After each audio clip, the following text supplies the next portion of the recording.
السلام علیکم ورحمت الله وبرکاتہ. ګرانو مینوالو دا ټیم تاسو ګورئ زموږ یوټیوب چینل باهوشت زیور. کوم چیرې زموږ چینل سبسکرایب کړی نه نو زموږ چینل سره سبسکرایب کی د نور شو ویډیو لپاره. ګرانو مینوالو نن خبره کو توبه او د توبې طریقه. نن به موږ تاسو خبره پر کوو پر توبه او د توبې پر طریقه باندې. راسه چې خپله ویډیو سٹارټ کو. مولاي صل وسلم دائما ابدا على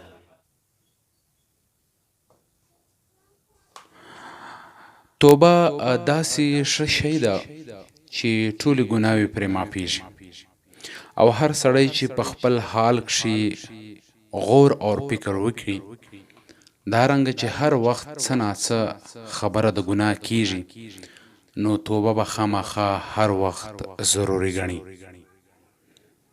د دې د حاصلولو طریقه دا ده چې په قرآن او په حدیث شریف کې پر ګناه او کوم عذابونه راغلي دي هغه رعایت کړي او فکر کې وکړي نو د دغو عذابونو در یادولو څخه پر ګناه کولو زړه دریږي.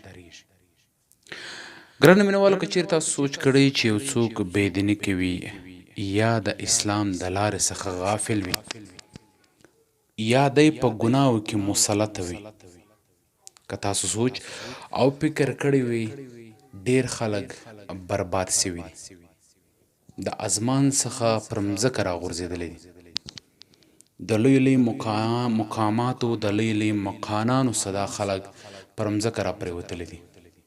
د هغه وجه د هغه ګناه د کولو سبب وي.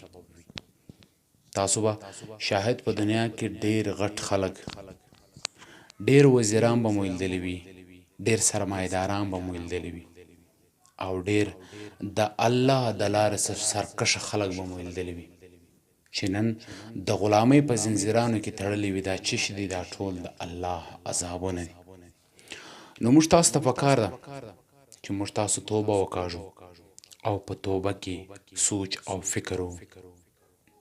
په سوچ کې زموږ دپاره پکار دا ده چې پلانکی یا یو څوک څومره پر قدرت باندې و لیکن د ګناهو د وجې څخه هغه سړی نن را پرېوتی یا دی د مځکې پر شکم د یو غلام په حیثیت باندې ګرځي.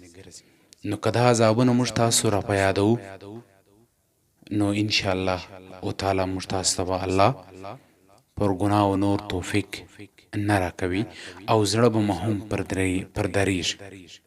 نو پکار ده چې موږ تاسو په دغه وخت کښې سوچ او فکر هم وکړو او پر ژبه سره یې هم توبه وکاږو او همدارنګه کم لمنځونه یا روژې او داسې نور څه قضا سوي نو د هغوی د راګرځولو یا د ادا کولو کوشش وکړو. د بندګانو حقوق که مو ضایع کړي وي یا مو تلف کړي وي یا مو خوړلی وي پکار ده چې د هغوی څخه معافي واخلو او که چیرې معافي نه وي نو پکار ده چې د هغوی فور یا د هغوی حق موږ تاسو ور ادا کړو. نو په دا رقم چې دی هغه د ګناهو څه موږ تاسو خو بچاویږو. او که څه داسې ګناوې وي چې هغه قضا راوړل قابل نه وي او نه تره در بندګانو دې تعلق وي یا ته نسې وررسېدلی یا ستا په وسه کې نه وي یا چې په کم ښار په ملک کې تا دا ګناهونه کړي وي او هغه ځای پر ته نسې رسېدلی نو په هغه صورت کې به الله جل جلاله ته سړی وژاړي او یو د ژړا شکل ورته جوړ کړي او د خدای تعالی څخه د بار بار د ډېر معافي غوښتنه وکړي. توبه شوالی په قرآن مجید کې او په مسلم شریف کې په ابو داود شریف کې او په نسائی شریف کې په حدیثونو سره ثابته سوې ده چې انسان پر خپلو ګناهونو باندې توبه وکاږي او توبه یا الله جل جلاله ضرور قبلوي. نو ګرانو مینوالو موږ تاسو ته پکار ده چې توبه وکاږو او د توبې پر طریقه باندې موږ تاسو ولاړ سو چې الله رب العزت موږ تاسو د عذابونو څخه خلاص کړي.